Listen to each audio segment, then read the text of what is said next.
بسم اللہ الرحمن الرحیم نحمدہ ونصلی علی رسولہ الکریم اما بعد فاعوذ باللہ السمیع العلیم من الشیطان الرجیم بسم اللہ الرحمن الرحیم قال اللہ تبارک و تعالی فی کتاب الکریم ان اللہ وملائکتہ یصلون علی النبی یا ایہا الذین آمنوا صلوا علیہ وسلموا تسلیما اللہم صلی علی محمد وعلی آل محمد کما صلیت علی ابراہیم وعلی آل ابراہیم انک حمید مجید اللہم بارک علی محمد وعلی آل محمد کما بارکت علی ابراہیم وعلی آل ابراہیم انک حمید مجید رب اشرح لی صدری ویسر لی امری واحلل عقدۃ من لسانی یفقہوا قولی ربنا آتنا فی الدنیا حسنۃ وفی الآخرۃ حسنۃ وقنا عذاب النار ربنا آتنا من لدنک رحمۃ وہیئ لنا من امرنا رشدا لا الہ الا انت سبحانک انی کنت من الظالمین حسبنا اللہ ونعم الوکیل یا حی یا قیوم برحمتک استغیث لا حول ولا قوة الا باللہ العلی العظیم۔ اللہ کا ذکر کرنے کی کتنی قسمیں ہیں؟ عزیز دوستو،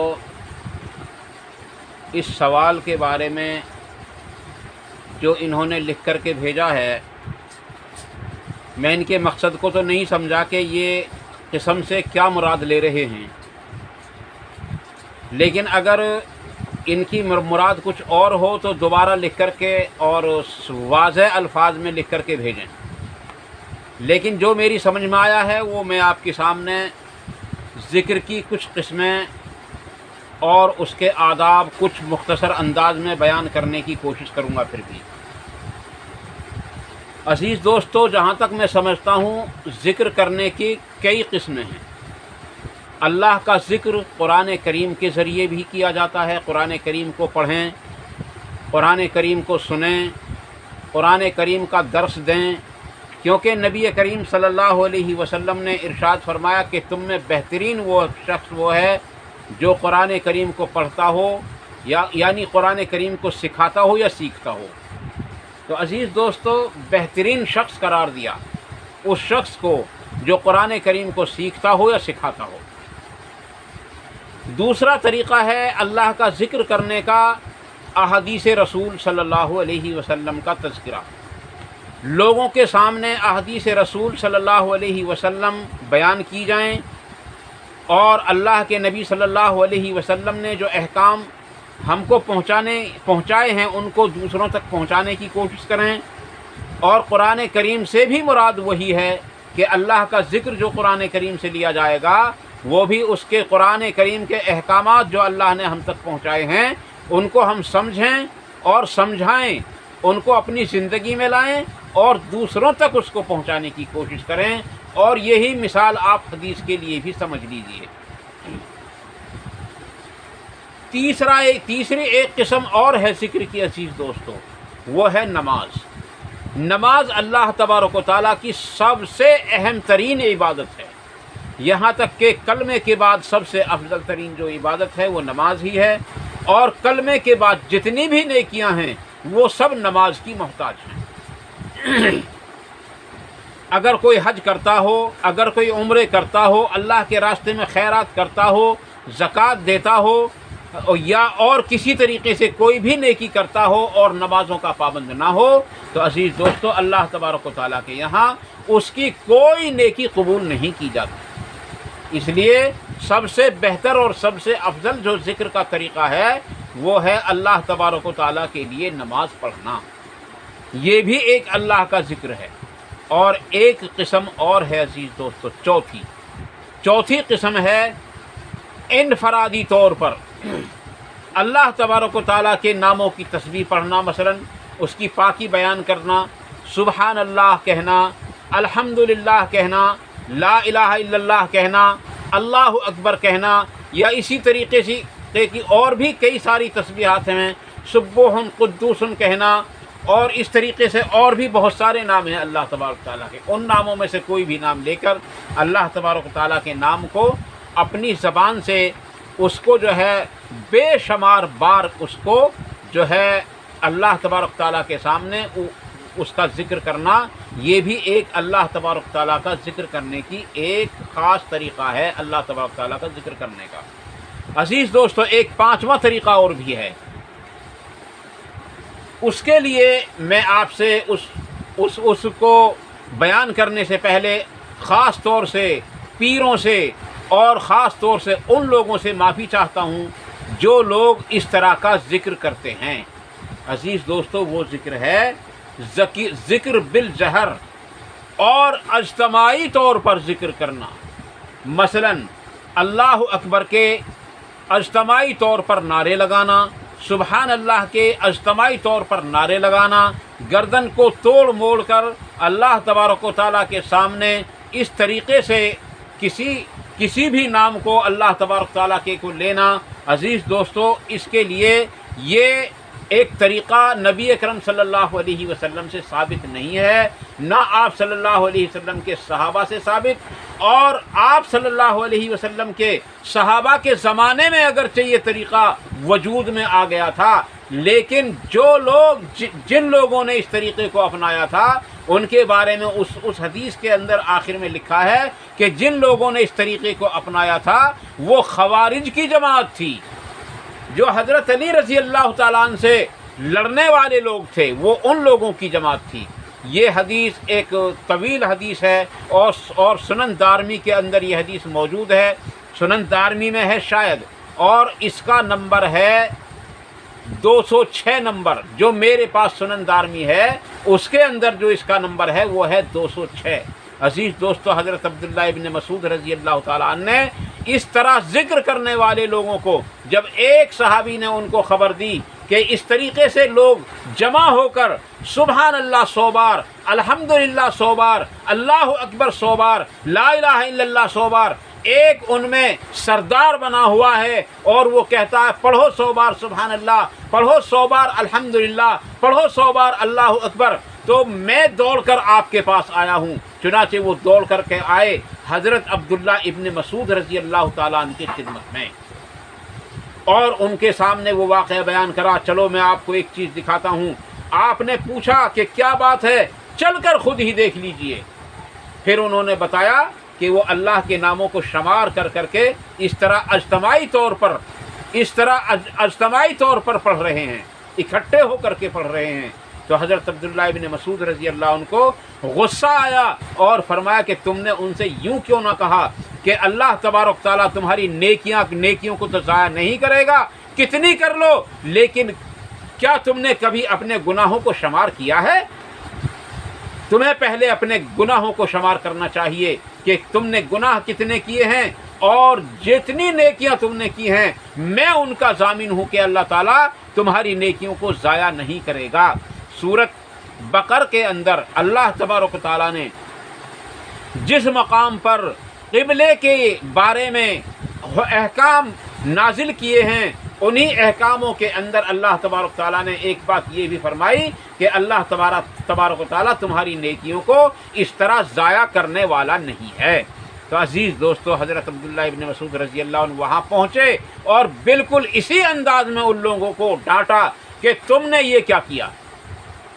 آپ نے پہلے 3 باتیں فرمائیں۔ نمبر 1، یا تو تم نبی صلی اللہ علیہ وسلم کی ذات سے زیادہ ہدایت یافتہ ہو چکے ہو، جو تم نے اس طرح کی یہ نئی بدعت نکال لی ہے، یہ نیا راستہ کھوج لیا ہے، تم نبی صلی اللہ علیہ وسلم سے زیادہ ہدایت یافتہ ہو۔ نعوذ باللہ من ذالک، نبی صلی اللہ علیہ وسلم سے زیادہ ہدایت یافتہ کون ہو سکتا ہے؟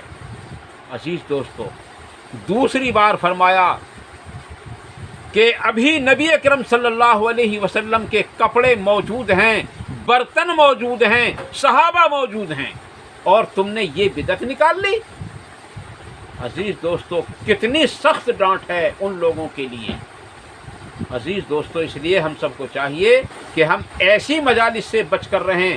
حالانکہ میں یہ بھی کہتا ہوں، نبی اکرم صلی اللہ علیہ وسلم نے ارشاد فرمایا، جو شخص 100 مرتبہ سبحان اللہ پڑھتا ہے اس کو 100 غلام آزاد کرنے کا ثواب ملتا ہے۔ جو شخص 100 مرتبہ سبحان اللہ پڑھتا ہے، کہتا ہے، اس کو 100 غلام آزاد کرنے کا ثواب ملتا ہے۔ عزیز دوستو، اگر کوئی آدمی ایک روزہ توڑ دے تو ایک غلام آزاد کرنے کا اس کو حکم دیا جاتا ہے، اور وہ بھی اس کا بدل نہیں ہو سکتا، وہ بھی اس کا بدل نہیں ہو سکتا، بلکہ ایک کفارہ ادا ہوگا اس کا، صرف اس کے کفارے کے لیے ایک غلام آزاد کرنے کا حکم دیا جاتا ہے، اور یا پھر 60 روزے رکھنے کا حکم دیا جاتا ہے۔ تو پتہ چلا کہ ایک بار سبحان اللہ کہنا 60 روزوں سے بھی زیادہ افضل ہے، ایک بار کا سبحان اللہ کہنا۔ لیکن یہ مت سمجھ لینا کہ رمضان کا مہینہ چل رہا، بھی چلو روزہ چھوڑ دیں اور سبحان اللہ کہہ لیں ایک بار تو ہمیں اتنا ثواب مل جائے گا۔ ثواب کا ملنا الگ چیز ہے، اور کسی فرض کو پورا کر دینا یہ الگ چیز ہے۔ ایسا ہو ہی نہیں سکتا کہ نماز کا وقت ہو گیا ہو اور کلمہ نماز سے افضل ہے تو ہم 500 بار، یعنی 10 منٹ میں اگر فجر کی نماز پڑھی جاتی ہے تو ہم 20 منٹ تک کلمہ لا الہ الا اللہ کو پڑھتے رہیں، اور پھر ہمارے اوپر سے جو نماز کی جو فرضیت ہے وہ ساقط ہو جائے۔ یہ نہیں ہو سکتا، بلکہ اپنے اپنے موقع پر ہر چیز کی اپنی الگ اہمیت ہے۔ اس لیے عزیز دوستو، آپ نے فرمایا کہ جو شخص 100 مرتبہ سبحان اللہ کہے اس کو 100 غلام آزاد کرنے کا ثواب ملتا ہے۔ دوسرے فرمایا جو شخص الحمدللہ کو 100 بار کہے، جو شخص الحمدللہ کو 100 بار کہے اس کو 100 گھوڑے اللہ کے راستے میں، 100 گھوڑے اللہ کے راستے میں میں ساز و سامان کے بھیجنے کے برابر ثواب ملتا ہے۔ اور پھر فرمایا کہ جو شخص اللہ اکبر کہے 100 مرتبہ اس کو 100 اونٹ اللہ کے راستے میں خیرات کرنے کے برابر ثواب ملتا ہے۔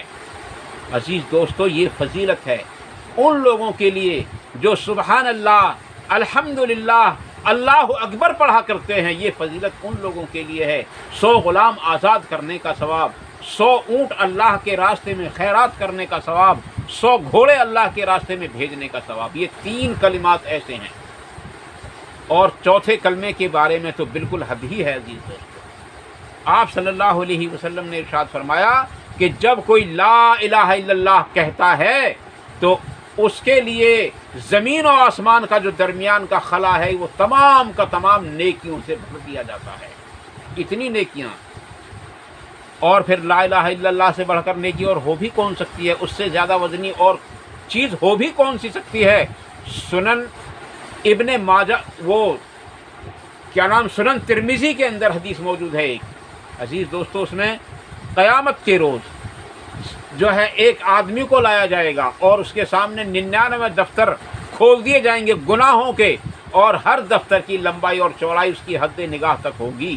وہ سمجھ رہا ہوگا کہ میں تو ہلاک ہو چکا، لیکن اللہ کے نبی صلی اللہ علیہ وسلم نے ارشاد فرمایا کہ اللہ تعالیٰ اس کو ایک کاغذ کا پرزہ نکال کر دے گا، اور ارشاد ہوگا کہ آج کسی کے اوپر کوئی ظلم نہیں کیا جائے گا، سب کو سب کا بدلہ دے دیا جائے گا۔ فَمَن يَعْمَلْ مِثْقَالَ ذَرَّةٍ خَيْرًا يَرَهُ وَمَن يَعْمَلْ مِثْقَالَ ذَرَّةٍ شَرًّا يَرَهُ۔ اگر کوئی ذرہ برابر بھی نیکی لے کر کے آئے گا، اگر کوئی ذرہ برابر بھی برائی لے کر کے آئے گا، اس کا بدلہ اس کو ضرور مل کر رہے گا۔ تو وہ کہے گا، اپنے دل میں کہے گا کہ یہ چھوٹا سا کاغذ کا پرزہ، اتنے سارے میرے گناہوں کے دفتر لگے ہوئے ہیں، اس پرزے سے کیا ہوگا؟ لیکن عزیز دوستو، ہوگا اسی پرزے سے سب کچھ۔ ایک پلڑے میں رکھا جائے گا وہ پرزہ کاغذ کا، ایک پلڑے میں رکھے جائیں گے وہ تمام دفاتر۔ عزیز دوستو، حدیث شاہد ہے اس بات پر کہ وہ پلڑا جس میں لا الہ الا اللہ لکھا ہوا ہوگا وہ جھکا ہوا ہوگا، اور اس کے لیے جنت کا فیصلہ کر دیا جائے گا۔ لیکن لا الہ الا اللہ جو پڑھا ہوگا اس سے مراد کیا ہے؟ عزیز دوستو، 4 باتوں کا خیال رکھنا جو تمام لوگ جانتے ہیں، سبھی اس بات کو کہتے ہیں کہ 4 باتوں کا خیال رکھنا اس کے بارے میں ضروری ہے۔ نمبر 1، اس کے الفاظ صحیح ہوں۔ نمبر 2، اس کے معنی کا پتہ ہو۔ نمبر 3، اس کے مطلب کو جانتا ہو۔ اور نمبر 4، اس کے مطلب کا علم حاصل کر کے اس کے تقاضوں کو پورا کر رہا ہو۔ یہ شرطیں ہیں 4، اور یہ بڑی سخت شرطیں ہیں۔ صرف کلمہ لا الہ الا اللہ محمد رسول اللہ پڑھنے سے کام نہیں چلتا، بلکہ اس کو پڑھنے سے کام جب چلتا ہے جب اس پر عمل پیرا ہو جائے۔ اس لیے عزیز دوستو ہم سب کو چاہیے کہ ہم اللہ کا ذکر کریں۔ اللہ کے ذکر کو یا کسی بھی نیک کام کو اگر ہم حدود شرع کے اندر کریں گے تو ہمارے لیے کامیابی ہوگی، اور اگر ہم نے حدود شرع کو توڑا، جیسا کہ آج کل ہمارے پیر حضرات نے حدود شرع کو توڑ رکھا ہے اور ان لوگوں نے اپنا الگ طریقہ ضرب لگانے کا نکال رکھا ہے، گردن کو توڑ موڑ کر اور الا اللہ کے نعرے لگا رہے ہوتے ہیں۔ عزیز دوستو یہ ہرگز جائز نہیں، اور عبداللہ ابن مسعود رضی اللہ تعالیٰ عنہ نے ایسے لوگوں کو سخت ڈانٹ پلائی ہے۔ اس لیے ہم سب کو چاہیے کہ ہم اللہ تبارک تعالیٰ اللہ تبارک تعالیٰ کا ذکر کرتے رہیں شرعی حدود کے اندر، اور جو طریقے میں نے آپ کو بتلائے ہیں وہ قرآن و حدیث سے ثابت ہیں، انہی طریقوں پر اللہ کا ذکر کریں۔ ہم بھی اللہ کا ذکر انہی طریقوں پر کرتے ہیں۔ اب سے پہلے ہم کئی مجالس میں اس طرح کی میں شرکت بھی کی ہے۔ اللہ تبارک تعالیٰ سے دعا کرتے ہیں کہ ہم سب کو جو ہم سے ہو گیا اللہ تعالیٰ اس گناہوں کو ہماروں کو معاف فرمائے، اور جو اب تک ان گناہوں میں ملوث ہیں، چاہے وہ پیر ہیں، چاہے ان پیروں کے مرید ہیں، چاہے وہ کوئی ہیں، عزیز دوستو اللہ تبارک تعالیٰ سے دعا ہے کہ اللہ تعالیٰ ان سب کو بھی ایسی بدعتوں سے محفوظ فرمائے جن کا بدعت ہونا صحابہ کرام نے خود قرار دے دیا تھا، اور اللہ تعالیٰ سے دعا ہے کہ وہ ہم سب کو عمل کرنے کی توفیق عطا فرمائے۔ اگر کوئی بات جذبات میں غلط نکل گئی ہو تو اللہ تعالیٰ اس بات کو ہمارے دلوں سے نکال دے، معاف فرما دے، اور جو بات حق نکلی ہوں اللہ تعالیٰ ان تمام باتوں کو ہمارے دلوں کے اندر راسخ فرمائے، ان پر عمل کرنا آسان فرمائے، ان پر عمل کرنے کے موقع عطا فرمائے، اور ان پر عمل کرنے کی توفیق بھی عطا فرمائے۔ اگر ان صاحب کو اس ویڈیو سے تسلی نہ ہوئی ہو اور ان کا مقصد کچھ اور ہو تو واضح الفاظ میں ہم کو بتائیں کہ ہم یہ چاہتے ہیں، میں کوشش کروں گا انشاءاللہ تعالی فرقہ واریت سے بالکل ہٹ کر آپ کو جواب دینے کی۔ اللہ تعالی عمل کی توفیق عطا فرمائے۔ وآخر دعوانا ان الحمدللہ رب العالمین۔